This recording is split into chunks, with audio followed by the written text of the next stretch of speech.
It's Spooky Month! Well, this wasn't meant to be a Halloween episode, but I'm not releasing any more videos this month, so yeah. This is kinda horror, right? I don't know, man.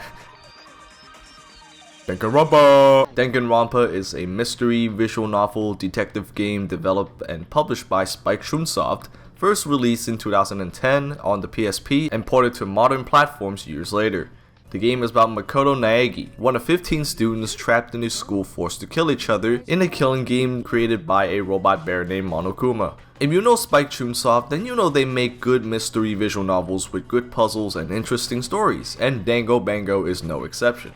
I love the Nonary game series, especially 999, though the puzzles can get a bit too trial and error-y at times. Danganronpa is the dev's take on the Phoenix Wright series, the beloved detective mystery visual novel games by Capcom, but with way more anime and style and waifus. This is one of the most unique looking games I've ever played, and the character designs are fun. We got Hifumi, this hamster looking ass otaku, Sakura, the overly masculine looking martial artist girl, Chihiro, the girl.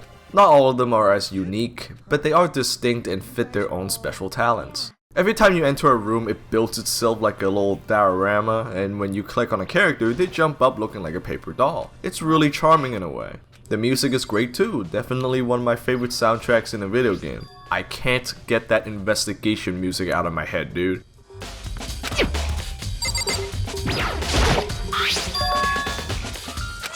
I'm a fan of pretty much everything art-wise here, and that's really rare.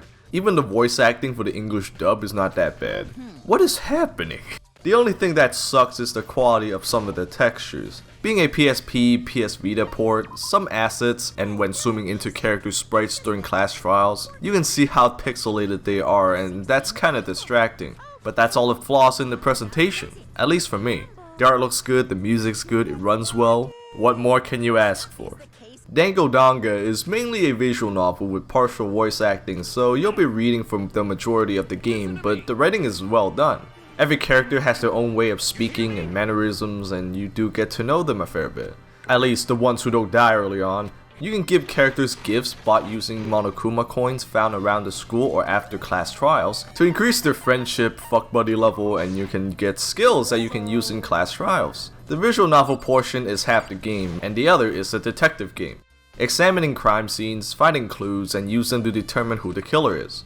When searching for clues, be sure to use observation mode to highlight the clickable objects. It's one of those games where if you miss even a single object, you're not going anywhere. Once you have everything, be sure to remember the details. You're gonna need them. The meat of the game is the class trial. You and the other characters go through the case and everyone takes turns summarizing it and give their own take on what happened. It's your job to find contradictions using the clues you found. To refute a contradiction, select the right truth bullet and fire at it. If you're like me and ever wondered, what the fuck is a Danganronpa? Well, in Japanese, Dangan means bullet and Rampa means refute. So if you put those two together, it means bullet refute, which is the aesthetic or one of the visual themes of the game.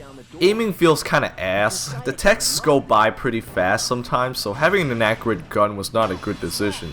But you can slow down time by using focus, which drains the star meter at the top right corner below your health bar. You lose health by refuting the contradictions with the wrong bullet. The game's pretty forgiving, so don't shit yourself if you get it wrong or die. There are some other mini games like shoot the right letters to spell out the right word, or tap the buttons to the rhythm of the music to shut someone up. They're fun, albeit a bit simple, but they do add new mechanics to the minigames the more you play, so it's good that they at least mix it up a bit. When you find out who killed who, the culprit has a mental breakdown and gets sent to a special execution themed after their special ability, and they're always fun to watch. Overall, I like the gameplay. The mechanics are simple but fun. Though, if you're the type of person who doesn't like reading or remembering details, then I don't think you'll like it too much. Still, I'd encourage you to at least give it a shot. It's super cheap on sale, and the story is really interesting, which I'll get to now. It's story time. If you don't want to be spoiled, and I do highly recommend you play this game first, go to this timestamp to skip. It's good story, me like. Yeah. Doofus Poofus is about Makoto Naegi, an average boy going to a very prestigious high school called Hope's Peak Academy after being picked by luck, making him the ultimate lucky student. Makoto arrives at the academy only to get gassed and wakes up in an empty classroom. Makoto finds a note on one of the desks implying that he'll be trapped in the school forever.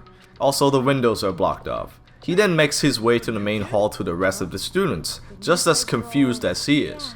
Makoto has a little chat with everyone before heading to the gym. There, everyone finds Monokuma, the headmaster of Hope's Peak Academy. Monokuma explains that everyone is stuck here for the rest of their lives unless one of the students kills someone and get away with it. Of course, no one wants to kill anybody, so Monokuma gave everyone a DVD. For Makoto, the DVD contains footage of his family in their home congratulating him on his enrollment, followed by them disappearing with the house all fucked up. Needless to say, Makoto shits himself along with everyone else, especially Sayaka, the ultimate pop sensation, who was also an old classmate of Makoto's. Makoto cheers up Sayaka and they become friends. One night, Sayaka is too afraid to sleep in her own room, so she switched rooms with Makoto. A detail to note is the rooms are soundproof, so no one would know if someone does anything in their dorm rooms. Anyway, morning comes and all the students meet up at the cafeteria, but Sayaka is nowhere to be found. Makoto goes to his room where Sayaka stayed to find it all fucked up, and when he enters the bathroom,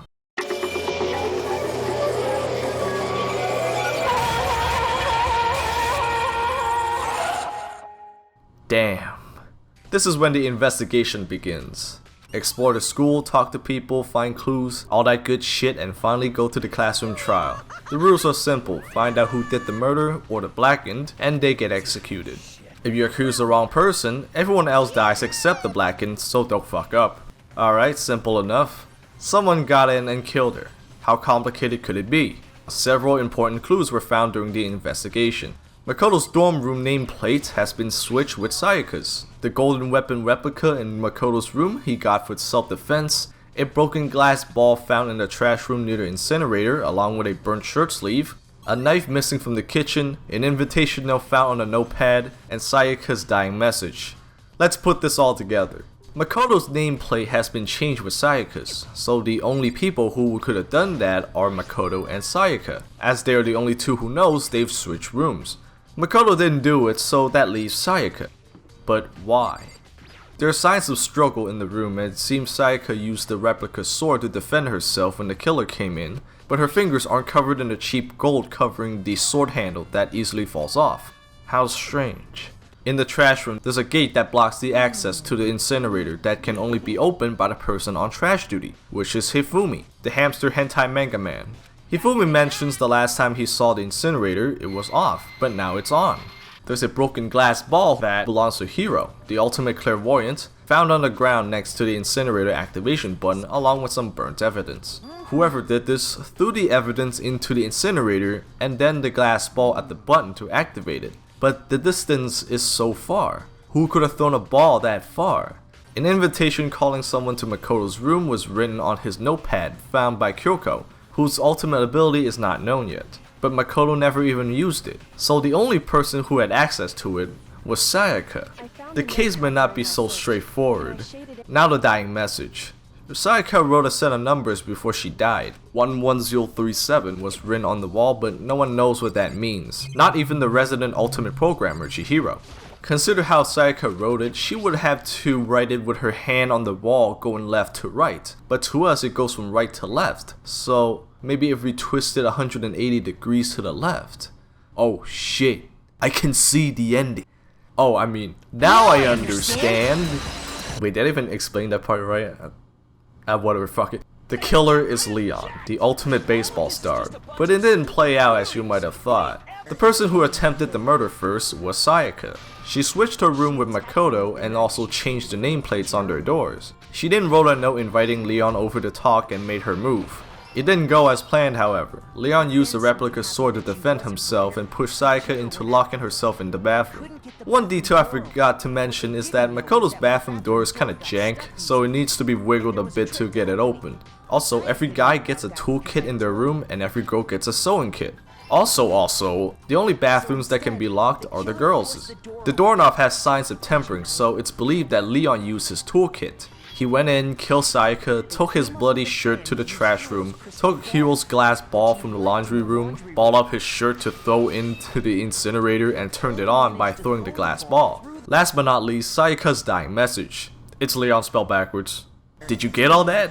Good, because the rest of the game only gets more complicated.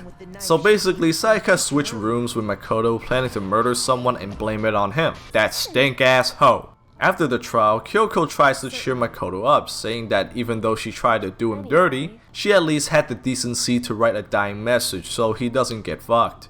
Makoto knows that even though Sayaka was a bitch, it's ultimately the mastermind's fault trapping them all in here, and this is only the beginning of their despair. Every chapter follows the formula of exploring a new part of school. Monokuma presents a motive for murder happens, find clues, and finally do a class trial at the end. It may sound simple, but there are a lot of twists along the way, and it never felt boring. I won't go through all the chapters, just the important plot details, because there are a lot of small details to keep track of and explain, so if I do that, I'll be here all day with my ass glued to my chair, drowning in a puddle of sweat mixed with shit stains. All sorts of shit happens, and it's awesome. Over the course of the game, you'll slowly find clues hinting at what really happened in this school and the outside world. Monokuma accidentally drops these photos of students smiling and having fun like they're friends, but they've never met before coming to Hope's Peak, so how's this possible? Another mystery is Kyoko's ultimate ability. She's probably one of the more mysterious characters next to the mastermind. She has amnesia and a reason for coming to Hope's Peak other than studying. Throughout the game, Kyoko seems to be good at investigating, finding clues, and even contributes to the class trials a fair bit, giving Makoto important clues and details. Also, look at her outfit. Needless to say, she's the ultimate detective. Kyoko's here to find her father, who's the headmaster of Hope's Peak Academy, and take down a group called the Ultimate Despair. The Ultimate Despair is responsible for this death game that everyone's in, and it's actually being broadcasted on TV for the world to see with the purpose of spreading despair. The Ultimate Despair, at least in this school, consists of Junko Enoshima, the Ultimate Fashionista, and Mukuro Ikusaba, the Ultimate Soldier. They are the Despair Sisters. Junko dies in the first chapter, and Mukuro dies in the 5th chapter. If both of them are dead, then how the fuck are they still controlling the game? Well, the Junko that died in the first chapter wasn't actually her. It was Mukuro disguised as Junko, while the actual Junko was in the control room acting as Monokuma. Junko and Mukuro were actually planning some shit together, but Junko got horny and killed Mukuro. Yeah. Junko fetishizes despair, trapping mankind's best hopes for the future, the Hope's Peak Academy students, making them kill each other on live TV for the whole world to see, just to spread more despair, and even go as far as killing her own sister.